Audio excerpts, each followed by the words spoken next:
grand opening of KBLA.store? For the best in new merch, gift ideas, books, media, and more, log on to KBLA.store. Be sure to check out our KBLA team favorites at KBLA.store today. That's KBLA.store for all the official merch on your favorite talk radio station, KBLA Talk 1580. Bounce is back.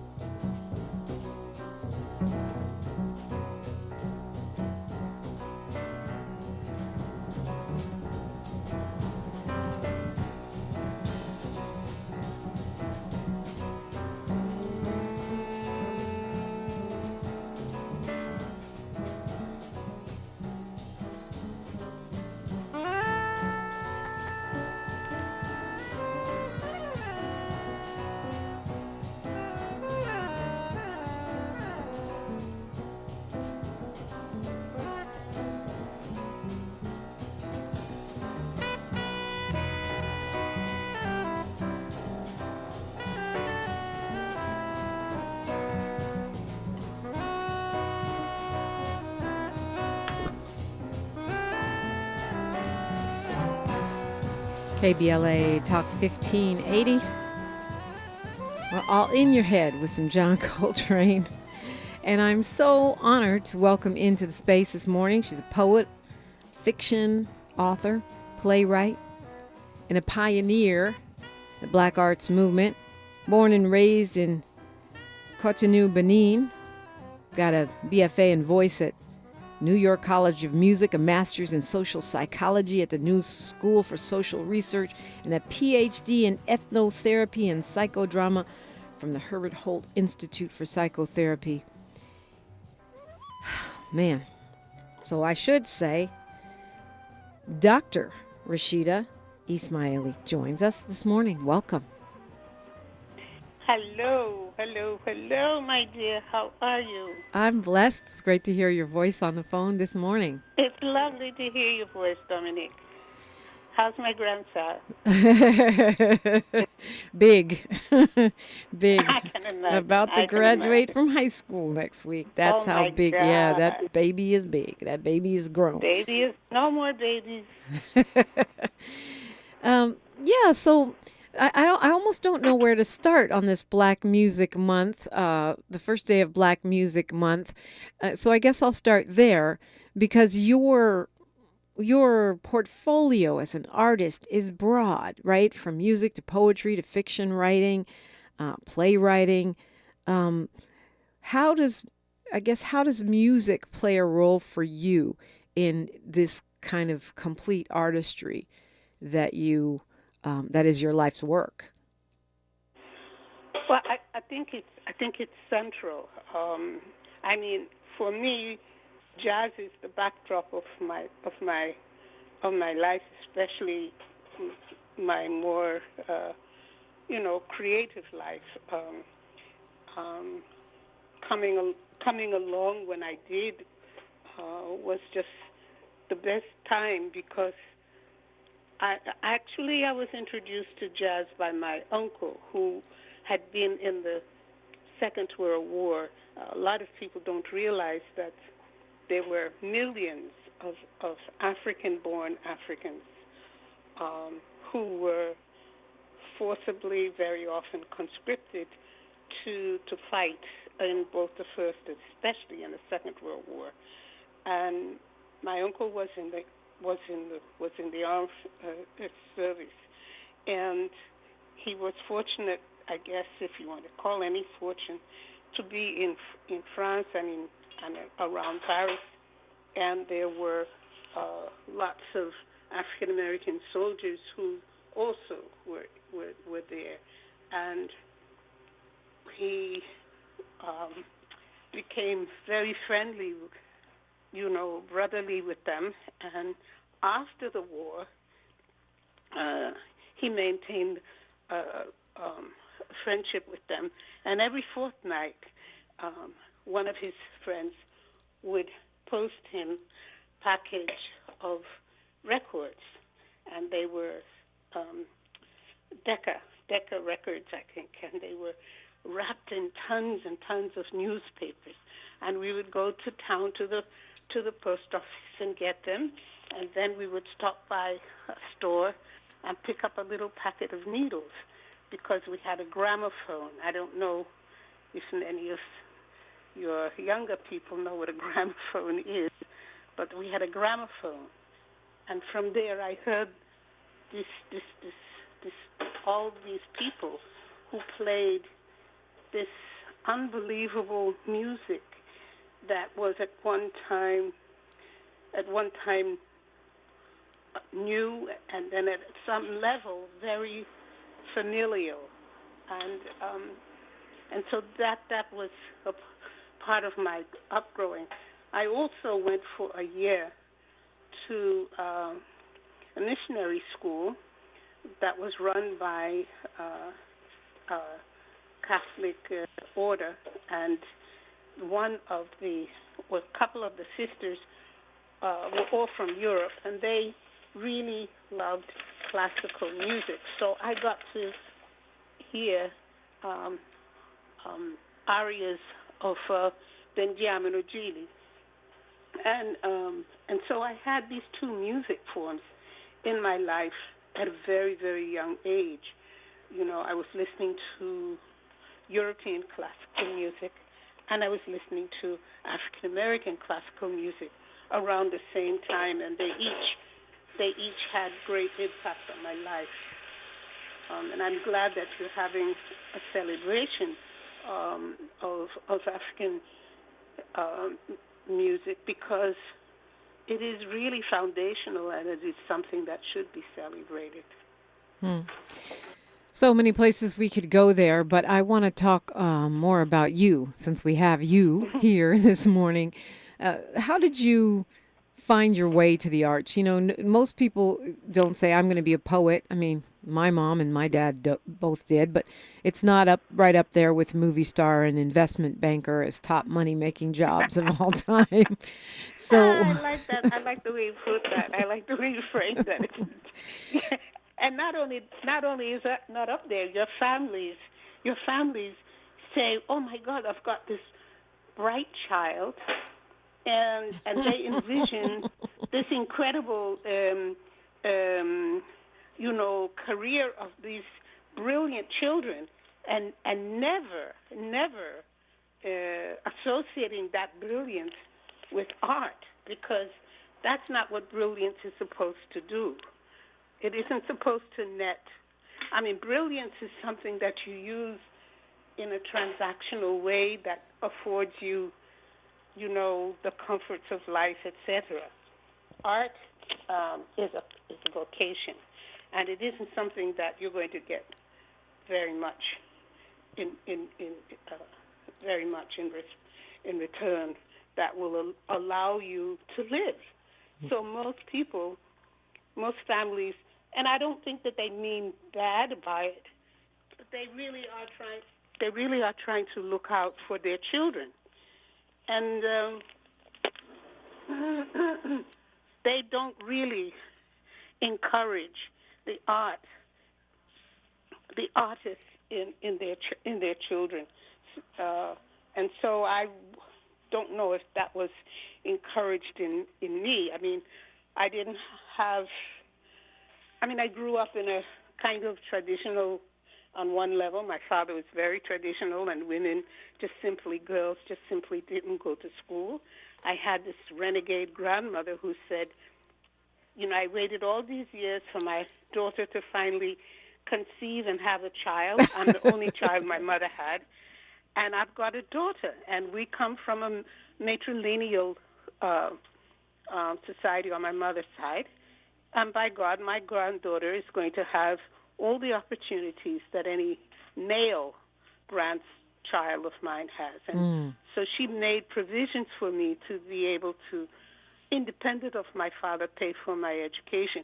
But, when you're a child, you don't know all these kinds of things. You don't know that you pay for things. You don't know why your father doesn't encourage you. You don't know why you're different. You don't know all these things. I mean, your mom and I talked about that a lot. She had a father that she had to go up against. And so Yeah, I mean, so you don't always know that when you're younger, and I think when you get older, that's the good thing about being able to live long enough to look back and say, "Oh, this is why that happened, and this is what he meant."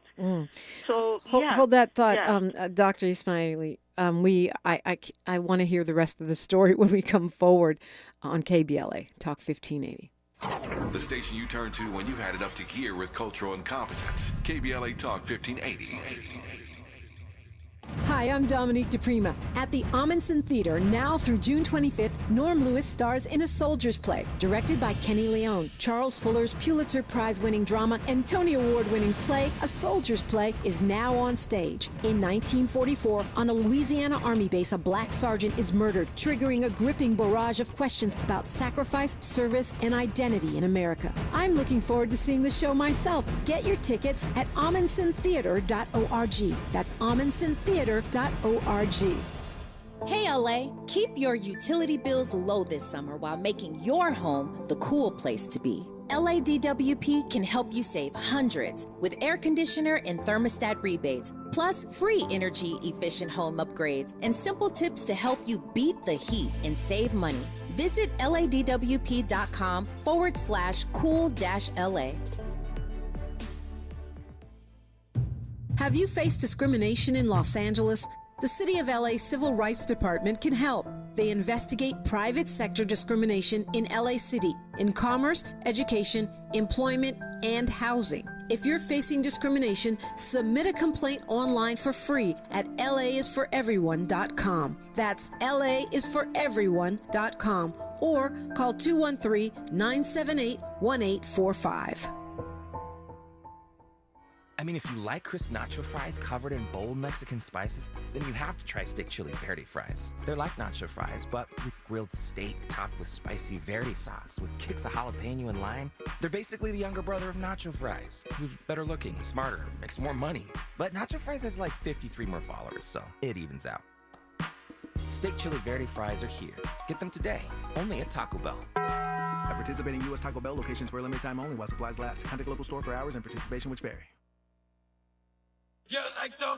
At the United States Postal Service, we're reinventing our network to help keep your business moving. With new shipping options to deliver better value, greater flexibility to conveniently reach your customers, more confident shipping with new informed delivery features, and new electric vehicles for a cleaner, brighter future. Fast, reliable, perfectly orchestrated. The United States Postal Service, delivering for America. Learn more at USPS.com/moving forward. Thanks for waking up with Dominique DePrima on KBLA Talk 1580. She is a playwright, an author, a poet. Poetry collections include Cantata for Jimmy, Missing in Action and Presumed Dead poems, and many, many other books. Dr. Rashidah Ismaili, you kind of were telling us a little bit about, how you came to be an artist, how you came to poetry. And one reason I chuckled is because I know your background, ethnic background, and there's kind of a stereotype that the children of African parents have to be, like directly from the motherland, African parents have to be doctors or lawyers. Definitely poet is not on that list. No, it isn't. Neither are painters, neither are musicians. Those are things that you do on your own and to entertain, but they are not. They're not what life. I mean, they don't see it as art as a vital aspect of your life. And I think so to try to connect that to my coming here, my ex-husband was studying here, and he was at New York College of Music, and he was able to get me a scholarship there. I don't know how I thought about or came to the conclusion that I could be a musician. My idea was that I was going to be Africa's first opera singer, and my ex-husband was with a group of Africans who were thinking about how to use theater and all the arts as a way of informing and inspiring and building this Pan-Africa that we were a part of that vision that Kwame Nkrumah had for the United States of Africa. And so we saw ourselves as young pioneers in that sense, and we didn't feel towards the arts the way our parents did. And I don't think that they fully understood the power of the culture that came through the arts that sustained them. Since it was all one scene, it wasn't separated. But I think in the so-called, in this world, this amalgamated world of African and European culture, primarily African and European culture, those things get separated out. And when they get separated out, we take culture away from its prominent place in human development, and we make it a kind of adjutant, or we make it a kind of spice to life, and we don't see it as integral in things. Right, like it's a luxury or something, as opposed to being something essential. And it's something that those people who have gotten somehow some monetary and military power can be generous to make available to certain people, and they offer money or support. So some artists were lucky and they got, supported. And so you get this notion of patrons of the arts. And then art became a business. And patrons started to exchange and treat art as a business. And so, yes, you supported a Picasso or whomever, but you supported him as long as his work was selling. And all of those market-driven arts centers, galleries, concert halls, etc., as long as they were making money for the patrons who were really investors.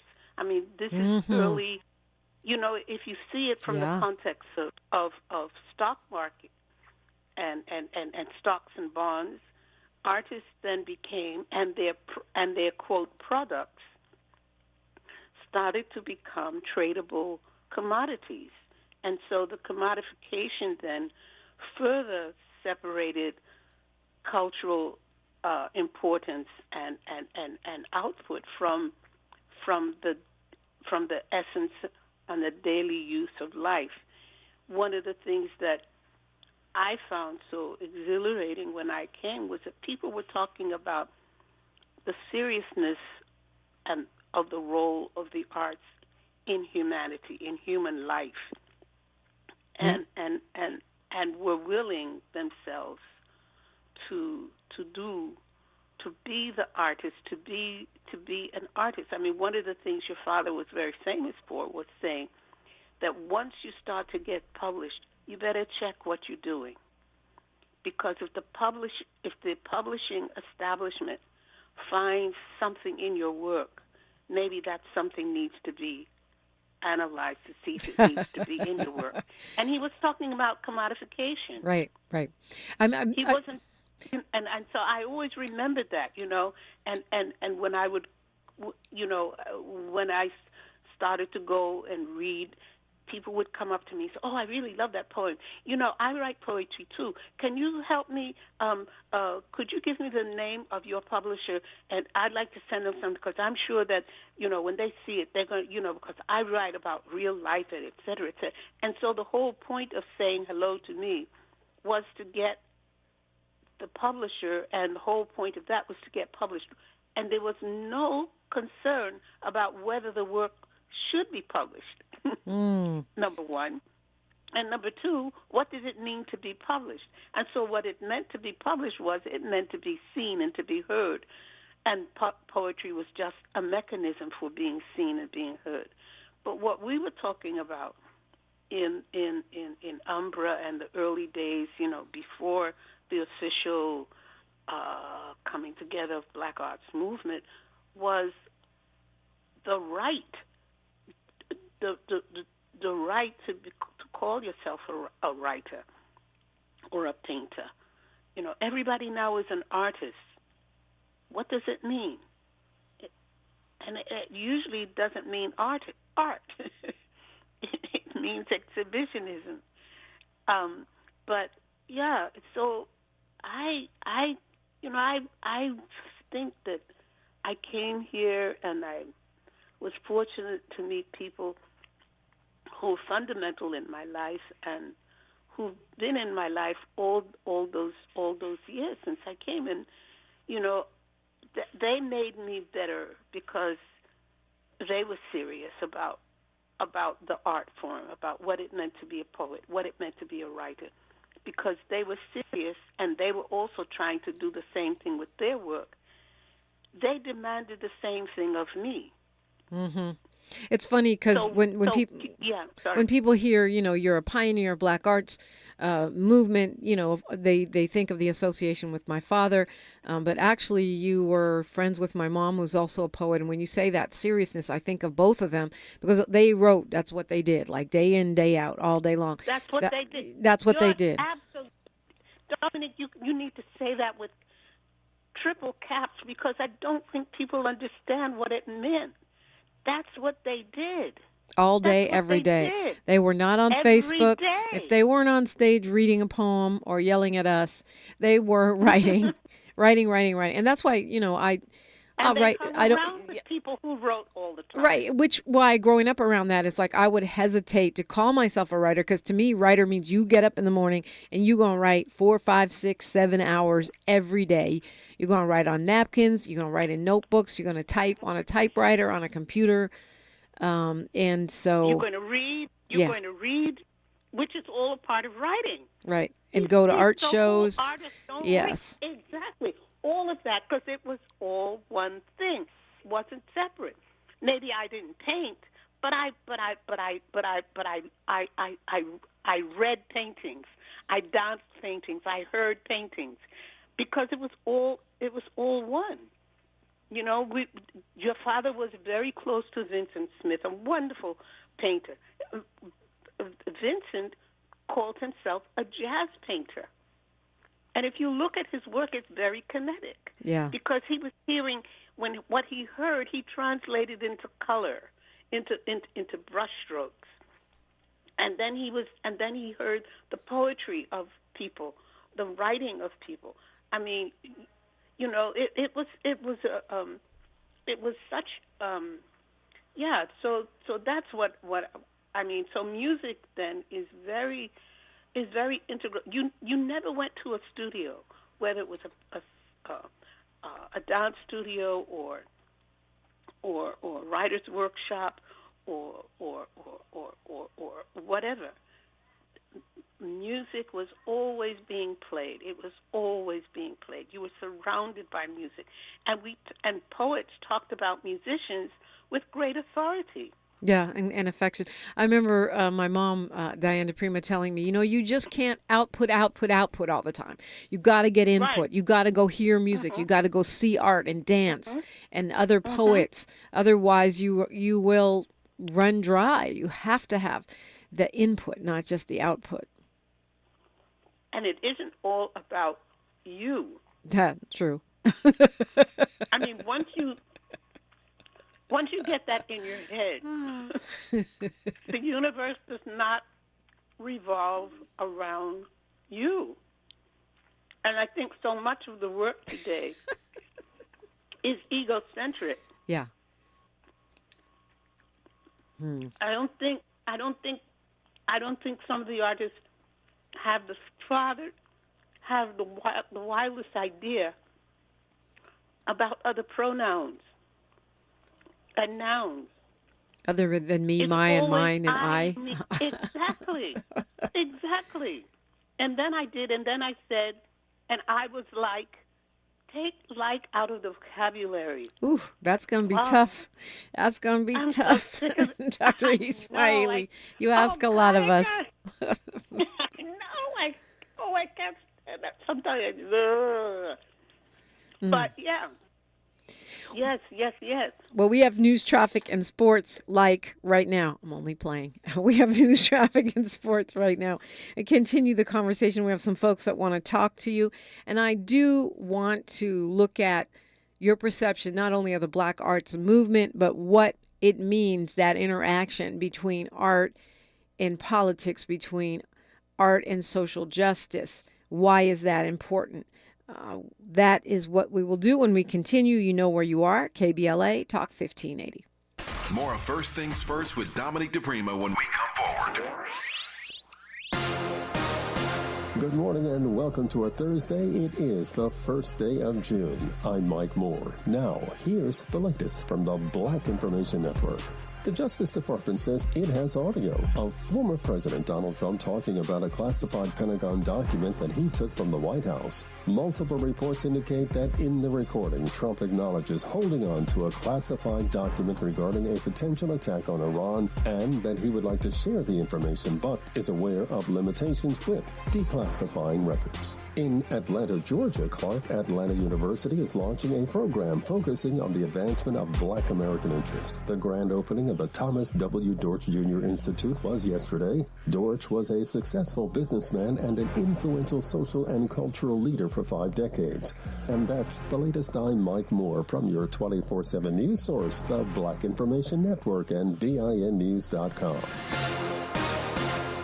Pool season is here, but open roles got you underwater? Check out Indeed. Their powerful hiring platform makes it easy to attract, interview, and hire candidates. Visit Indeed.com/credit and get $75 towards your first sponsored job. Terms and conditions apply.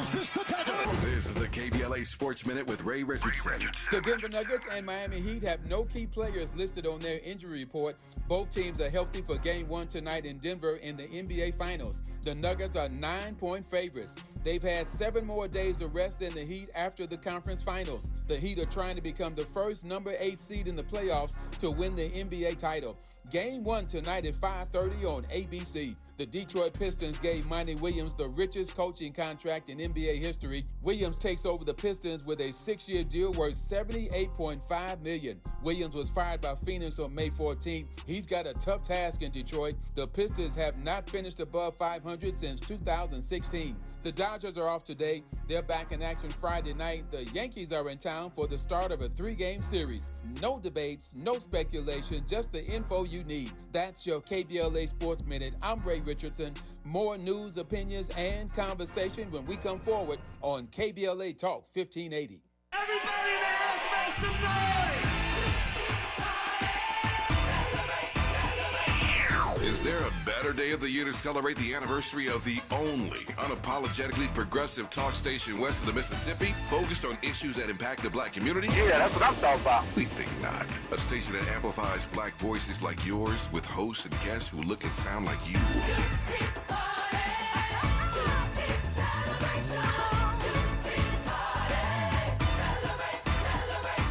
Celebrating our 2nd anniversary on Juneteenth. We're KBLA Talk 1580.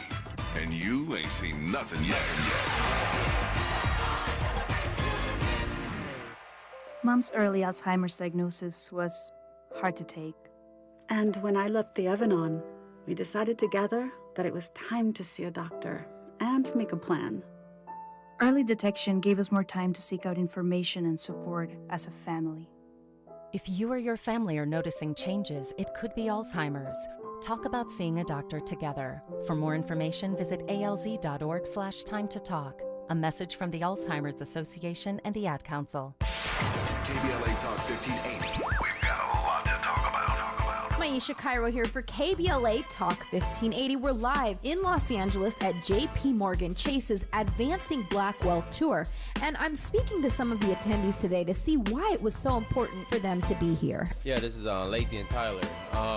Main reason that's very important for me to be here is just to leave a legacy for my kids. Black wealth, generational wealth is what we need in our community, you know. Oh, Chase, someone has to take the lead. They're showing, big business like Chase cares, and they're putting their money where their mouth is at. So it's good to see, big institution like Chase, giving a lifting hand, to the community, and you got to respect that. It makes me want to bank with Chase, and give them another look. If I go to another institution, I actually see what Chase is doing for the community. That's right, Chase is doing their part to help advance Black wealth. For more money support, tune in every day from 12 to 2 to KBLA Talk 1580's Midday Money Chain, right here.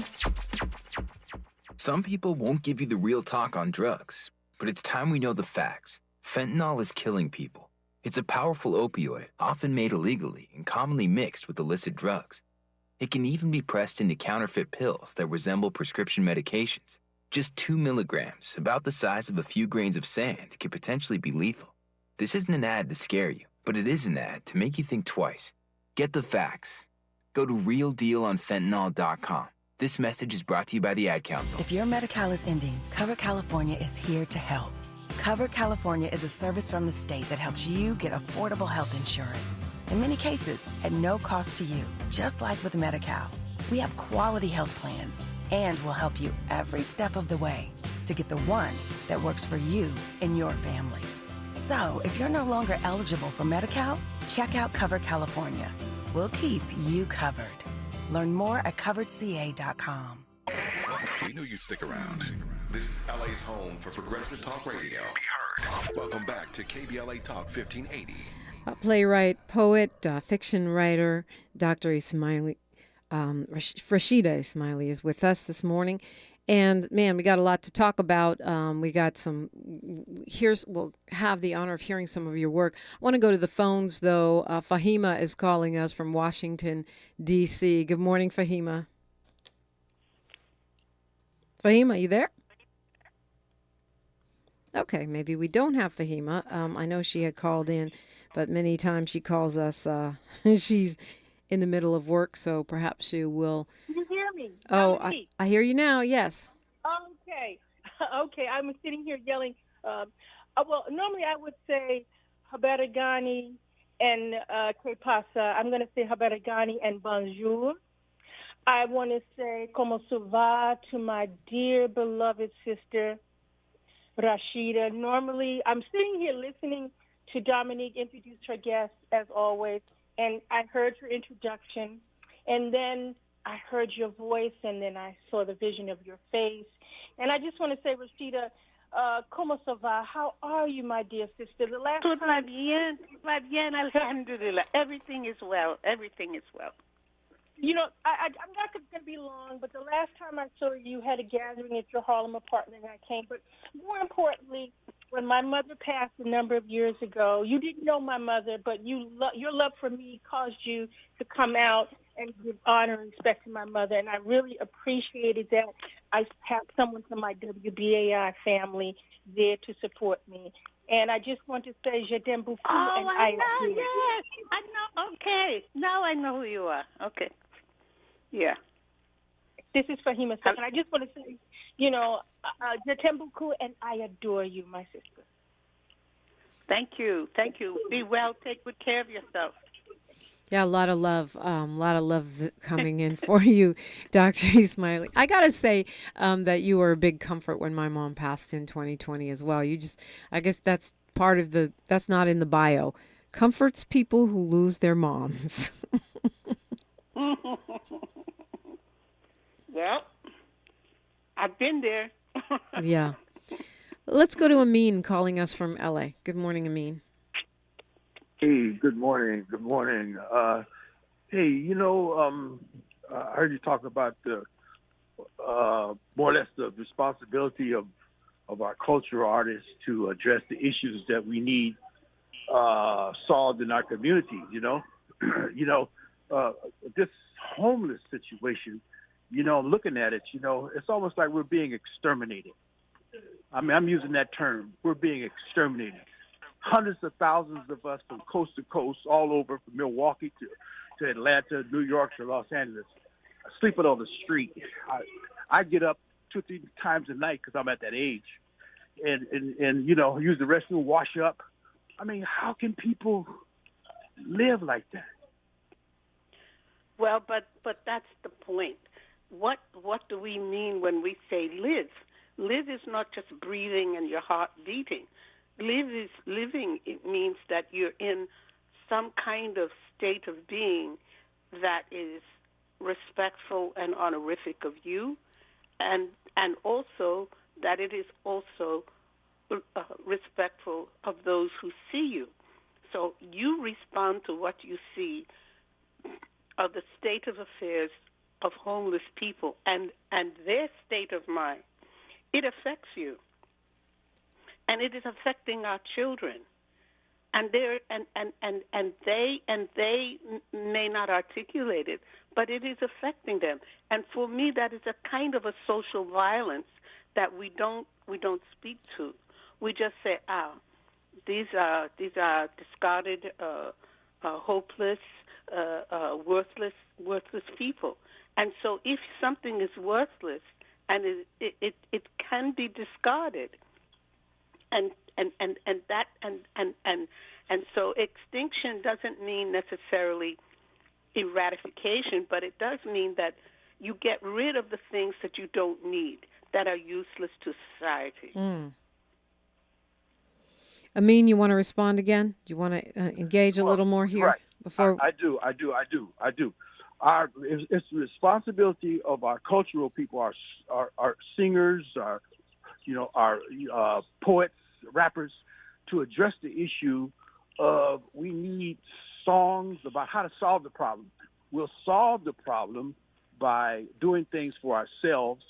You know what I mean? Spending money with ourselves. But not disagreeing with anything you're saying, Amin, but isn't it all of our responsibility, whether we're poets or not? I'm asking.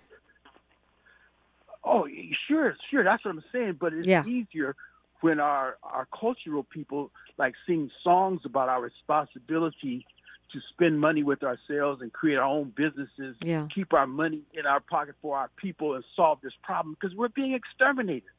Well, okay, go ahead. I mean, what I agree that is part of it, but it has to start with the so-called individual artist. Why is the artist in the position that he or she is in?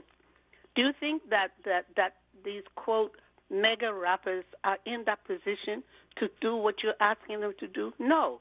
They're in that position to do and say anything that they wish, to look any way that they want, as long as they get attention, and that attention translates into ticket sales. And that ticket sales translates into money in the coffers of the producers and some in the rappers. That is the purpose of that. That's what I was saying about the commodification. So they are not going to necessarily write about conditions. In the 60s, when we were writing about conditions, who was more commercial than James Brown? Culturally grounded in the black community, but he was commercial, right? He comes out with a song like I'm Black and I'm Proud, and it becomes an anthem because people needed to hear that and wanted to hear that. And when he said it, they said, yeah, that's right. And that was a weapon, because it said for you are important. You should not be sleeping in the street. You should not be destroying yourself. You are important. You are valuable.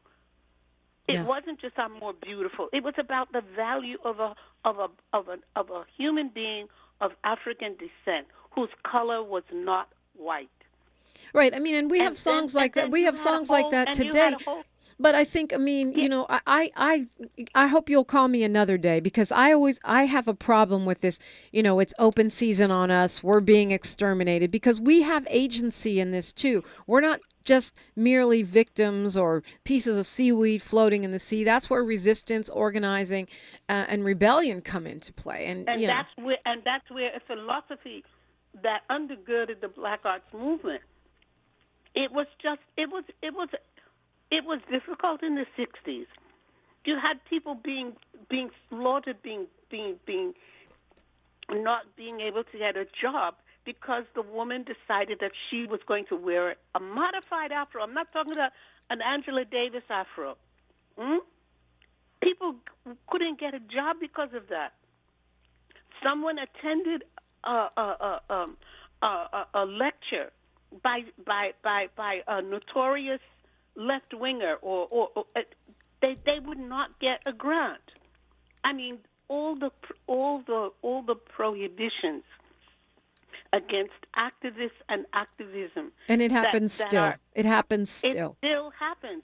So the individual person who says he or she is a writer or a painter has to be brave enough to say, my art matters. And it matters because it informs, it inspires, and it offers an imaginative way of being in the world. You don't have to be didactic. You don't have to be rigid.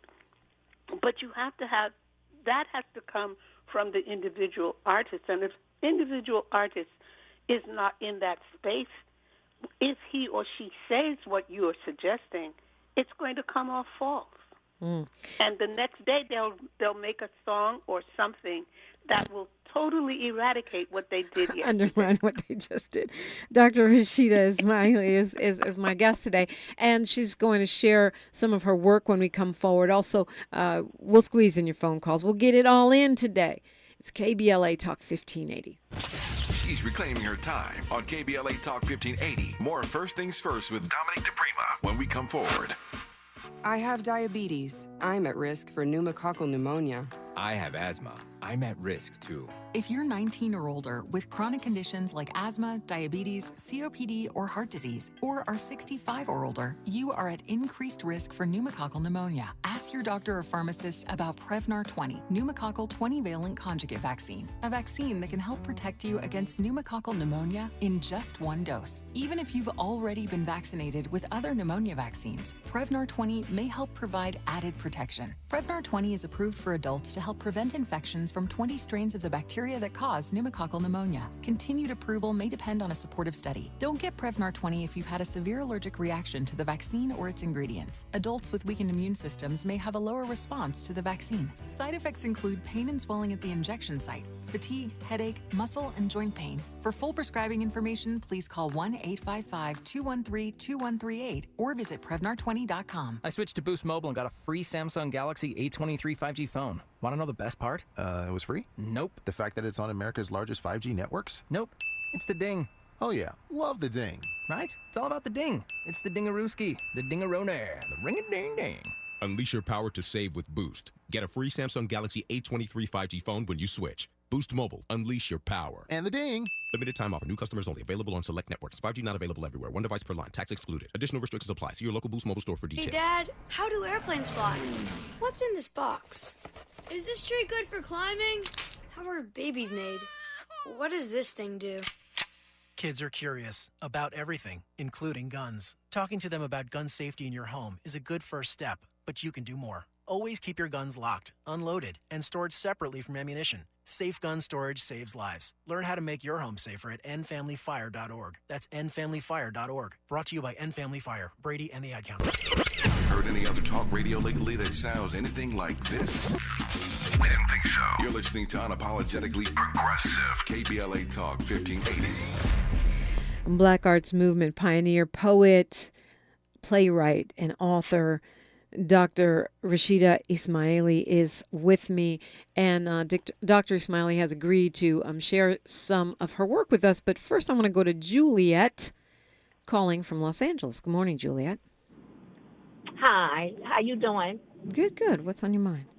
That's good. Because they were talking about the homelessness, and it was really heavy on my mind because I've been working downtown Skid Row for like 8 years now, and I've been working in a building, and Miss Bass is in the process of getting people off the street. I can't think of her first name right Karen. now, but Karen Bass, our mayor, yeah. yeah, Karen, getting people off the street right now and housing them. But it's even deeper than that. Like, I know they're building a building. I'm trying to talk fast because I know time is short. They're building a building across the street from the school. Well, instead of putting people in there that still have addictions, put people in there that's just homeless. Yeah. Dr. Ismaili, I'm sure you can imagine this is a huge issue here in Los Angeles where the radio station is located, which we're calling the homeless capital of the world, sadly. But unhoused people and unsheltered people is a challenge that's spreading quickly across the entire country. And so, Juliet, that was heavy on her heart. I don't know how you want to address that. I'm glad that it's heavy on your heart because it means that you perceive them as human beings who need help. And so you have to go beyond that then and say, okay, I perceive this and I think somebody else perceives it. And 2 or 3 people can do something. You could start to bring some fresh water, washcloths, some clean clothes, and say, you know what? You're a human being, and you don't need to look and be and smell and etc. All the things that homelessness inflicts on a person, so that you get to the real person and you help them recover their own self-worth. They know what they look like. They know how they smell. They know how people perceive them, but the helplessness that they feel overwhelms them. And so, like you said before, Dominique, they have to have some agency in their lives too. And so I think that helping them have that, helping them see that they can participate in their own salvation, if you will, is very important, because you can put them in a house, but if they don't feel like they're worthy, they're going to hang outside. Yeah, or if you have to do something beyond that, and I think that we need to reach them in that way. That's just one way, not the only way, just one way. Dr. Ismaili, tell us what you're going to share with us this morning. Okay, this is the first book in a trilogy, and the trilogy is called An African Woman in New York. And the first book is called Autobiography of the Lower East Side, and I'm working on the final draft of the second novel now. So what I'm going to read is briefly the acknowledgement, so that I can set it, and then if we have time, three short paragraphs of the first story. Excellent. For this book, I would like to thank all those whose lives have touched mine on the Lower East Side. It is a testimony to things we shared that most of us are still friends and in touch 50 years later. I thank those who read the work and for their honest critiques. Most of all, I want to remember Tom Feelings, who introduced me to Umbra and the artists of African descent living there during the early 60s. These wonderful, creative people have both inspired me and confirmed me all these years. I don't want to list all the names for fear of forgetting someone, but must mention David Henderson, Steve Cannon, Tom Dent, Valerie Maynard, Askia Toure, Archie Shep, Calvin Hurton, Joe Johnson, Dorothy White, Amiri Baraka, Ismail Reed, and Diane DePrima. It was a heady time, and I am a better human being as a result of that experience. And this is from the first story in there, and the first story is, the title of this is In the Beginning, comma, Nusa. Nusa is a woman's name. It's late August 1959 on the Lower East Side. Nusa and her small son are in the back of a taxi carrying them from the west side to the east. When the cab turns onto East 10th Street, the driver curses and quickly raises the window. Nusa is temporarily distracted from her sad thoughts as outside the streets are bombarded by a gushing fire hydrant. The driver's honking only adds to the sport. Children squeal in delight, running from side to side of the narrow street, clad in a variety of swimwear, panties, boxer shorts, bathing suits, skirts, blouses, trousers, whatever they were wearing when the valve was open. Cars slow to a stop behind them, more honking as water pummels. Jesus, where are their parents? Don't they know this is dangerous? The driver asks, but he gets no response from Nusa. It's 2 weeks before school is to start, and the streets radiate under the late New York summer sun. From a distance, a siren wails. Cars halt, then inch slowly eastward. A police car comes up from East 10th Street, headed west right towards them. A big red-faced cop gets out. Most of the laughing children ignore him. The policeman opens the trunk of the cruiser and takes out a familiar tool, the big wrench that shuts off the water. Boo! Boo! All the children, soaked and dripping, head to toe, yell at the policeman. He does not look over, just twirls and twirls the iron tool until their water is reduced to a gush, a trickle, and then no more. So then I'm the next paragraph. The unair-conditioned taxi is so hot. Nusa is glad when the driver opens the window. Water slides down the pane. The top of the hood glistens.